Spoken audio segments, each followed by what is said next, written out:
Nouvelle édition d'information sur la chaîne parlementaire du Bénin ce mercredi 6 mars 2024. Bienvenue, voici le sommaire. Séance plénière. Hier à l'Assemblée nationale du Bénin, les députés de la 9e législature ont adopté la loi portant code électoral en République du Bénin. Plusieurs amendements ont été apportés par les élus du peuple à travers l'examen des propositions de loi modifiant et complétant le code électoral. Les détails sont à suivre.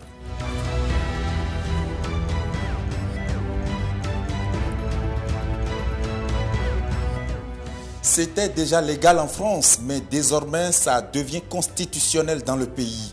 L'interruption volontaire de grossesse a été inscrite dans la Constitution ce lundi. C'était à l'occasion d'une séance de congrès tenue à Versailles avec les députés, mais également avec les sénateurs français. Vanoli Olibé nous dira tout.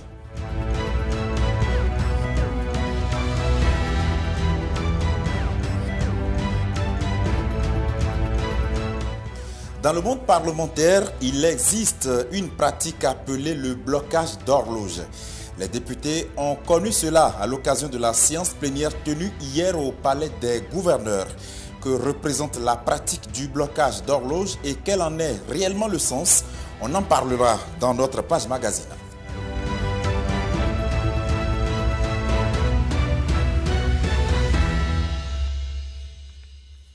C'est un réel plaisir pour moi de vous retrouver sur ce grand format de l'actualité parlementaire.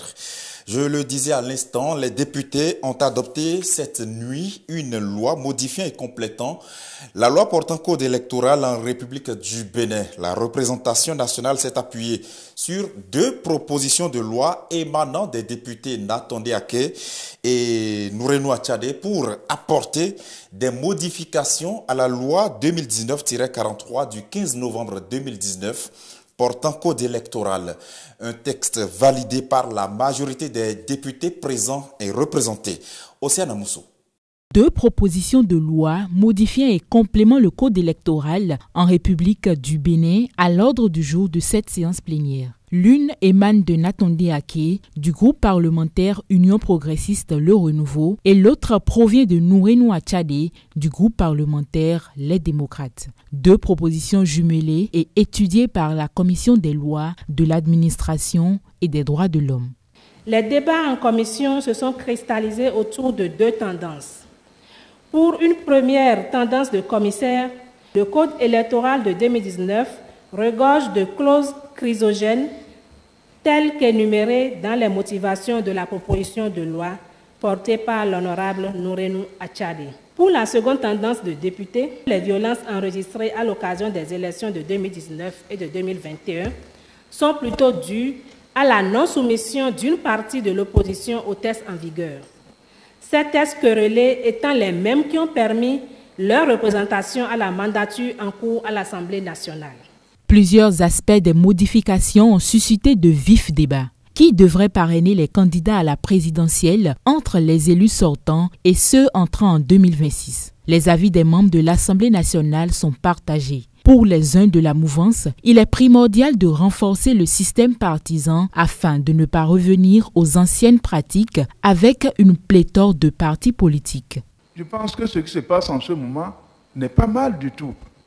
De faire en sorte que les partis politiques représentés à l'Assemblée soient en nombre maîtrisé. Le peuple sera heureux de savoir que n'importe qui ne peut plus se lever dans un coin, créer un parti pour dire que lui aussi est chef de parti et que ce parti existe et peut s'asseoir autour de la même table que des partis nationaux. A contrario, les députés de l'opposition soutiennent que cela n'est que l'expression d'une vraie démocratie. Comment autoriser les partis à exister en même temps corser les lois pour leur mort certaine? Le temps pour un candidat à 30 jours du démarrage de la campagne d'aller négocier le parrainage auprès des élus qu'il n'a jamais connus. Il ne sait pas qui sera élu et qui ne sera pas élu. Ce n'est pas responsable. Après cette discussion générale, les élus du peuple ont fait une suspension de 30 minutes aux fins d'harmonisation des différents amendements. De retour à l'hémicycle, place aux discussions particulières. L'aspect lié au quitus fiscal et bien d'autres sont abordés. Visiblement, les parlementaires ne s'entendent pas. Pour peu que nous avons voté contre la révision de la Constitution, c'est la revanche. Chaque groupe représenté dans cet hémicycle a toujours dit qu'il était suffisamment fort pour revenir, peut-être sans les autres. Mais c'est l'occasion quand même. Des discussions houleuses qui se soldent par l'adoption de la loi modifiant et complément le code électoral en République du Bénin à la majorité des députés présents et représentés. Puis, l'hymne national est entonné dans la salle. Enfants du Bénin debout.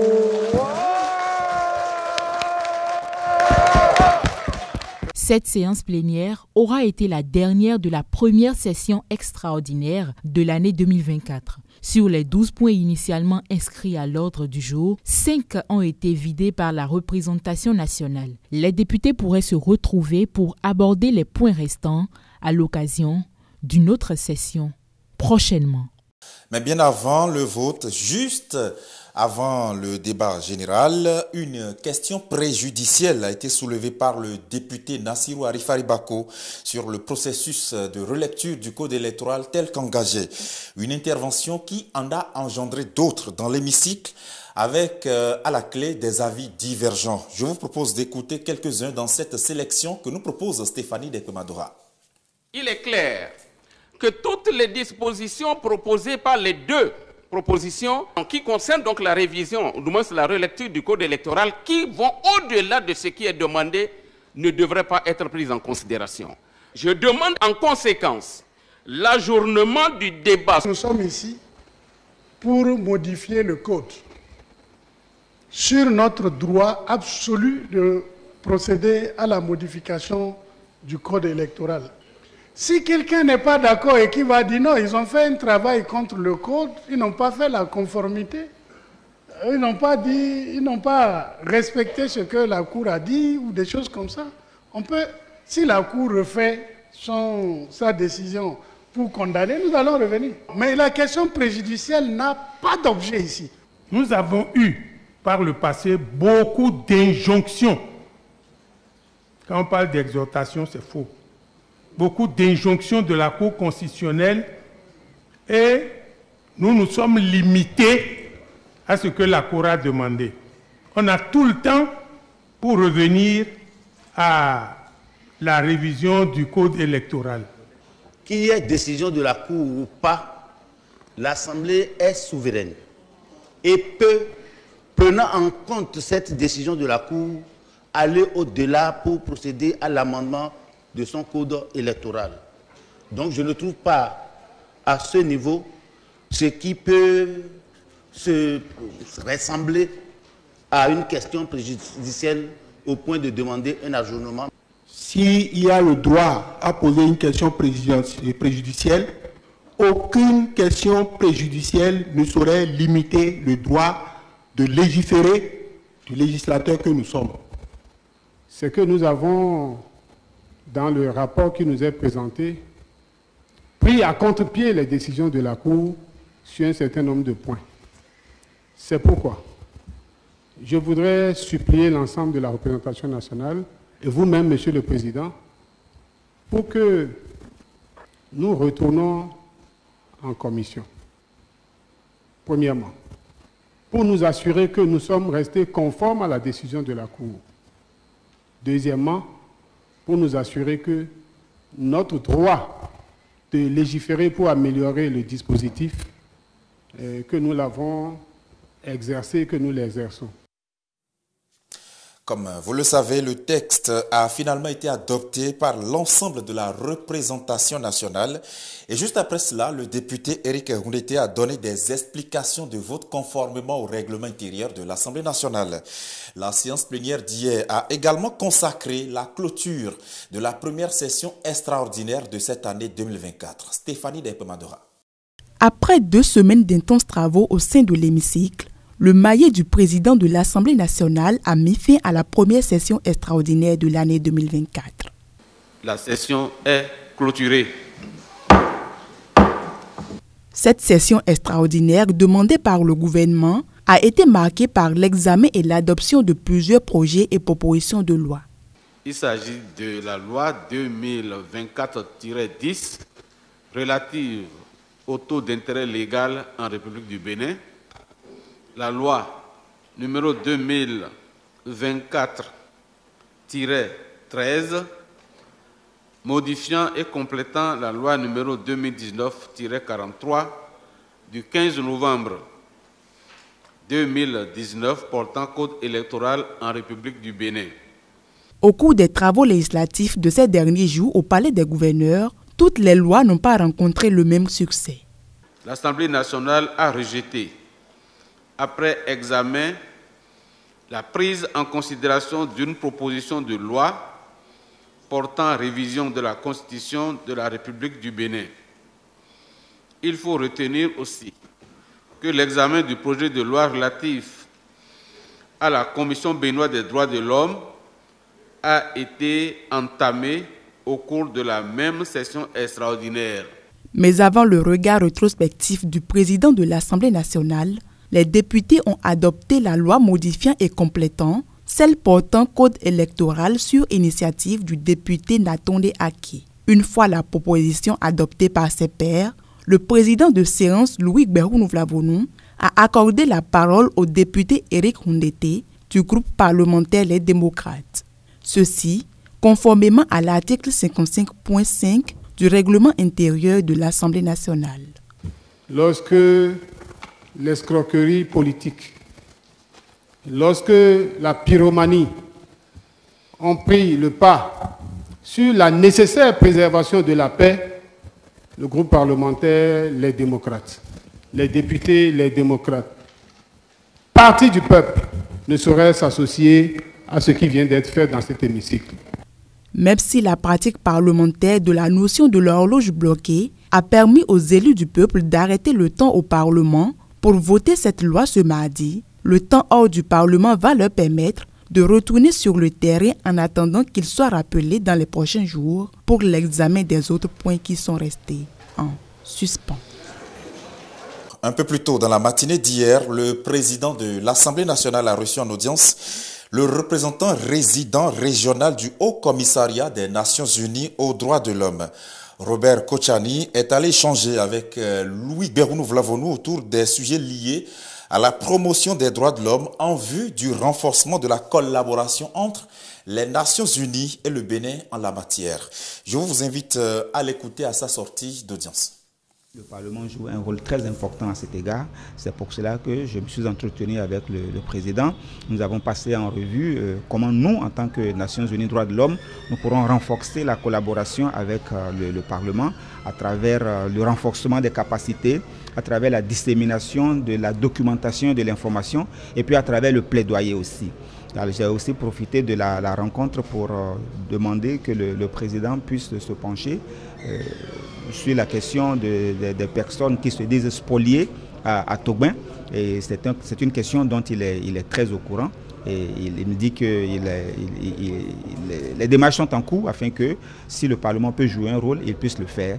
Et il y a également la question concernant la Commission nationale des droits de l'homme du Bénin, dont la loi de révision est ici au Parlement.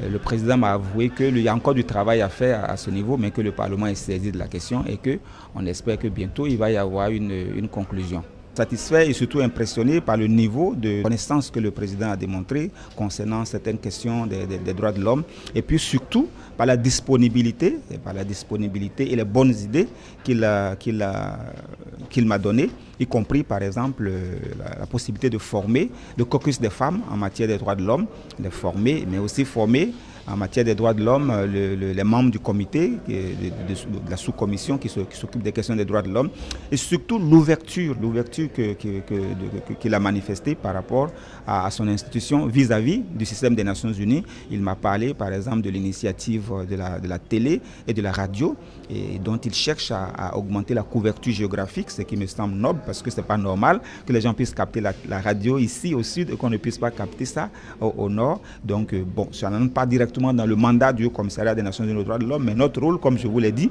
c'est aussi le plaidoyer. Donc, quand je vais rencontrer mes collègues cet après-midi, je vais pouvoir leur en toucher un mot et qui sait, une agence pourrait être intéressée à apporter son soutien, même si déjà il y a des agents des Nations Unies qui apportent leur soutien au Parlement dans différents domaines. Et on parle d'autre chose, mais en restant dans le monde parlementaire d'une manière ou d'une autre, il faut dire que depuis l'ouverture des frontières du Bénin avec le Niger, les relations entre les deux pays peinent à se normaliser, surtout que ce pays maintient toujours ses frontières fermées jusqu'à présent.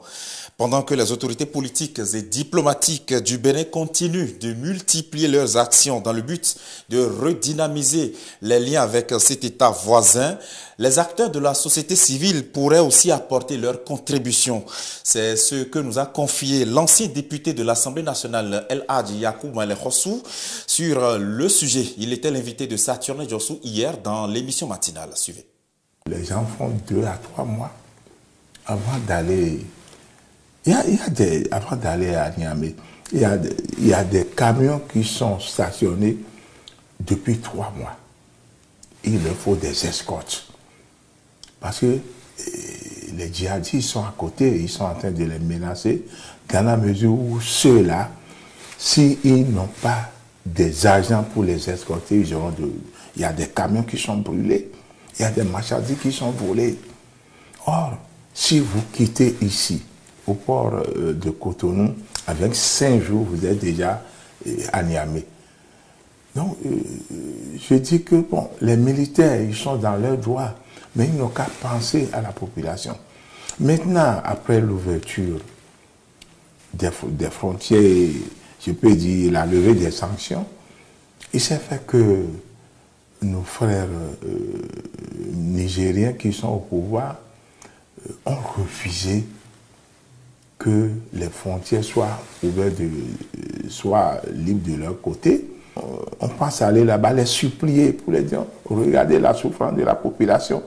Le sac de riz de 25 kilos qui était payé à 12 000, 15 000, maintenant c'est à 30 000 francs là-bas. L'huile végétale qui était à 1500, maintenant c'est à 3 000. Tout ça là pèse sur la population. Et c'est pourquoi nous sommes rentrés dans le jeu, pas pour gagner quelque chose. Ce que nous allons gagner, c'est chez le Seigneur. Et les imams se sont réunis pour demander au chef de l'État d'intervenir à ce que les conteneurs qui étaient bloqués, vraiment, que cela soit débloqué. Parce que les suitages, ça fait près de 6 mois, bientôt 7 mois. Nous avons demandé au chef de l'État toujours de fermer les yeux sur ces taxes. Parce que si on dit qu'ils vont payer toutes ces taxes-là, ils ne peuvent pas. Ça, je vous le dis. Mais contrairement à ce que nous avons lu sur les réseaux sociaux, il n'y a pas 15 000 conteneurs bloqués au port, non du tout. Ça fait à peine 2 000 conteneurs. Mais il y en a parmi nous, même des Béninois, qui souhaiteraient que le port soit comme ça, en cet état. Je ne comprends pas. Et je le disais en titre, l'interruption volontaire de grossesse est désormais garantie par la Constitution de la République française. Les parlementaires ont inscrit cette pratique dans la loi fondamentale du pays. C'était à l'occasion d'une réunion en congrès qui s'est tenue entre députés et sénateurs français. C'était ce lundi à Versailles. Les détails avec Vanoli Olibé. C'est par 780 voix pour et 72 contre que les sénateurs et députés français réunis en congrès ont inscrit dans la Constitution la protection de l'interruption volontaire de grossesse. Pour l'adoption, 780. Contre, 72. Désormais en France, l'interruption volontaire de grossesse est protégée par la Constitution. Par ce vote, les législateurs autorisent le gouvernement à ajouter un alinéa au texte fondateur de la Ve République. Une phrase introduite à l'article 34 de la Constitution portant sur les droits civiques, la nationalité ou l'imposition. Le Premier ministre Gabriel Attal, qui représentait le gouvernement au sein de l'hémicycle, voit en cette décision une victoire. L'homme que je suis ne peut imaginer vraiment la souffrance morale face au poids d'une société qui préférait taire et condamner. Mais le frère que je suis, le fils que je suis, l'ami que je suis, le Premier ministre que je suis retiendra toute sa vie la fierté d'avoir été à cette tribune en ce jour. En garantissant la liberté de recourir à l'interruption volontaire de grossesse dans notre Constitution, nous donnons une deuxième victoire à Simone Veil et à toutes celles qui ont ouvert la voie. Une décision saluée également par la présidente de l'Assemblée nationale. Selon elle, cela va permettre à la France de renouer avec son universalisme au-delà des clivages partisans. Les droits des femmes ne sont-ils pas les premiers à être menacés lorsque le populisme ou l'autoritarisme s'emparent du pouvoir ou que les partisans de l'obscurantisme prétendent nous imposer un ordre moral toujours rétrograde? Alors que le monde est secoué de tant de crises, notre pays s'attache à renforcer la garantie des droits. Pendant ce temps, une immense foule qui suivait le congrès en direct devant la tour Eiffel manifestait sa joie. Un sentiment de satisfaction des militantes féministes après l'approbation des législateurs. La cérémonie publique de scellement de la Constitution est prévue pour le 8 mars prochain par Emmanuel Macron.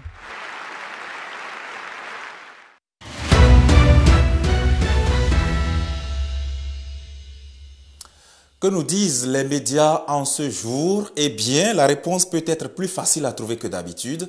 Et pour cause, la chaude actualité liée à la relecture du code électoral ne laisse personne indifférent, encore moins les journalistes. La revue de presse est signée Latif Boni. La revue de presse du jour, bonjour et bienvenue. L'hymne national en clôture d'une plénière vendredi 1er mars, match aller, et hier mardi, le match retour. Fraternité nous apprend avec sa une que les députés ont modifié le code électoral par 79 voix pour, 28 contre et une abstention. Le moins qu'on puisse retenir est que le nouveau code électoral, une fois déclaré conforme à la Constitution puis promulgué par le président de la République, va renforcer la réforme du système partisan qui prône la création au Bénin des partis d'envergure nationale. Soupir d'entrée Fraternité. Fraternité qui détaille que le texte adopté fait passer de 10 à 20% le seuil opposable aux partis politiques pour accéder à la répartition des sièges. Avec le nouveau texte validé par l'Assemblée nationale, beaucoup de choses changent et le changement induisant bien souvent la polémique, le quotidien de Ménotin rapporte que la séance d'hier a démarré sous fond de polémique. Polémique et véhément débat exacerbé par la question préjudicielle soulevée par le député Nassirou Arif Ali Bako, pourtant membre du groupe parlementaire Bloc républicain, notre fraternité. Question préjudicielle qui fait dire à la nation que l'examen du code électoral a frôlé de peu le report. Le quotidien de service public donne à lire que Arif Ali Bako a argué que les deux propositions de loi en examen hier vont au-delà de la décision de la Cour constitutionnelle. La guerre des positions rapportée par la nation nous donne à revivre les réactions alignées à la proposition d'Arif Ali Bako. Il s'agit de celle de Nourenou Achade, Eric Ondete et de Lambert Agongbono. Position attaquée par les députés Augustin Aronvoy-Blanc, Hassan Sebou et Barthélémy Kassa. C'est ainsi que le report sollicité par Nassirou Arif Ali Bako a été désamorcé, relate la nation.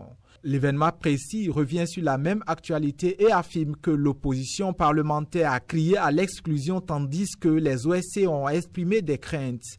Une soirée de chaude empoignade qui a pris fin au même titre que la première session extraordinaire démarrée le 21 février dernier, rappelle événement précis.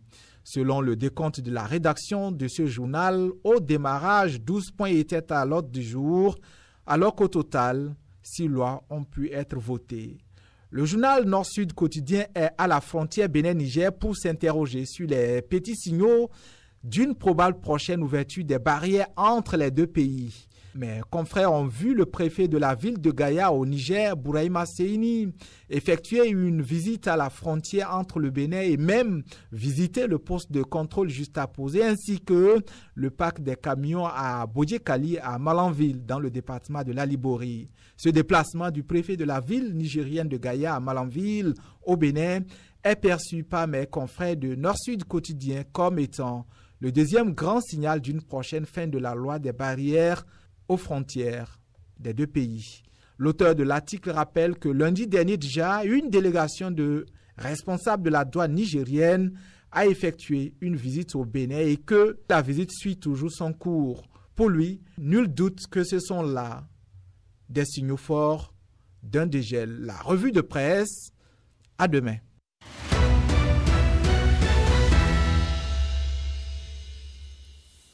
Retenons maintenant au sein de l'hémicycle pour voir cette image qui a aussi marqué la séance plénière tenue hier sans forcément attirer l'attention de personne. Comme vous pouvez le voir d'une minute à l'autre grâce à notre réalisateur, on va donc voir que l'horloge ne tourne plus.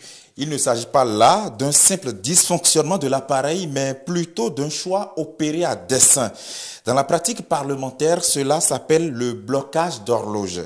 Bloquer l'horloge, loin d'être une fantaisie, permet à l'Assemblée nationale de progresser dans le temps, dans la vie réelle, tout en se figeant dans le temps, dans la vie administrative.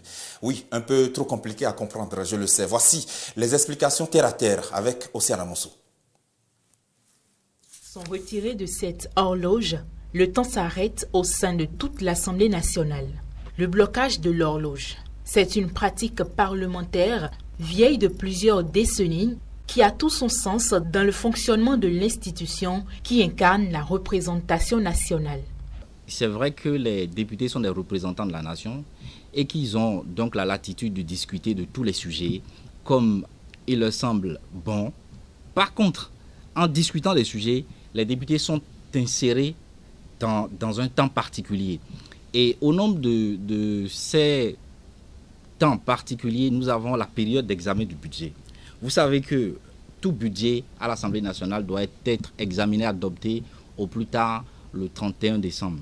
Le budget de l'année N+1 doit être adopté au plus tard le 31 décembre de l'année N. Mais nous avons des particularités. Lorsqu'arrive l'examen de ce budget, par exemple, d'un budget, et qu'on n'arrive pas à finir dans le temps, on décide de bloquer l'horloge. Bloquer l'horloge, ça veut dire quoi? Ça veut dire qu'au Parlement, le temps s'arrête. Mais partout ailleurs, le temps continue. Au Parlement, le temps s'arrête. Si on décide de bloquer l'horloge à 23 heures, et même si les débats s'éternisent et que finalement le texte est adopté 2 ou 3 jours plus tard, on va considérer que le texte a été adopté à l'heure, au jour et à l'heure où l'horloge a été bloquée. Bloquer l'horloge à l'Assemblée nationale a plusieurs implications juridiques. On considère que le Parlement n'a pas violé les textes, que le Parlement est resté dans le temps. Et donc que les différents textes ont été respectés. Il s'agit de la pratique parlementaire. Vous ne verrez dans aucun texte codifié au Bénin, que ce soit la Constitution, que ce soit le règlement intérieur, vous ne verrez nulle part la théorie du blocage de l'horloge. C'est une théorie qui s'est affinée, qui a vu le jour, qui s'est affinée par la pratique et donc qui permet de rester dans le temps. C'est toujours le droit. Pour bloquer l'horloge, le processus est loin d'être protocolaire. C'est le président de l'Assemblée nationale qui prend la décision, informe ensuite ses collègues et l'horloge est bloquée. On descend les 2 horloges qui sont à l'Assemblée nationale et on les bloque sur une heure précise. Et donc le temps s'arrête au Parlement, le temps s'arrête à l'hémicycle. On peut s'éterniser, ça peut durer plusieurs jours. L'horloge reste bloquée de façon matérielle.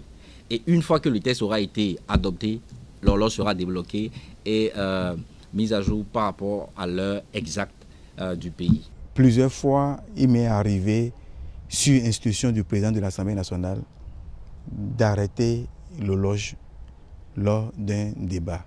Vous prenez l'horloge et vous enlevez la batterie qui est dans l'horloge. Ça veut dire que nous sommes à l'heure, soit c'est à 23 h, on l'arrête, ou soit c'est à minuit moins un quart, et ça reste comme ça jusqu'à des jours. Et on a passé déjà une semaine comme ça dans ce Parlement avec l'horloge arrêtée. Loin d'être un élément décoratif, l'horloge joue un rôle déterminant dans le bon fonctionnement du Parlement. De son utilisation judicieuse, en effet, dépend la bonne qualité de la production parlementaire. Voilà, et c'est ici que nous bloquons cette session d'information. Mais le temps continue, nous programmons aussi sur notre antenne. Merci de votre fidélité.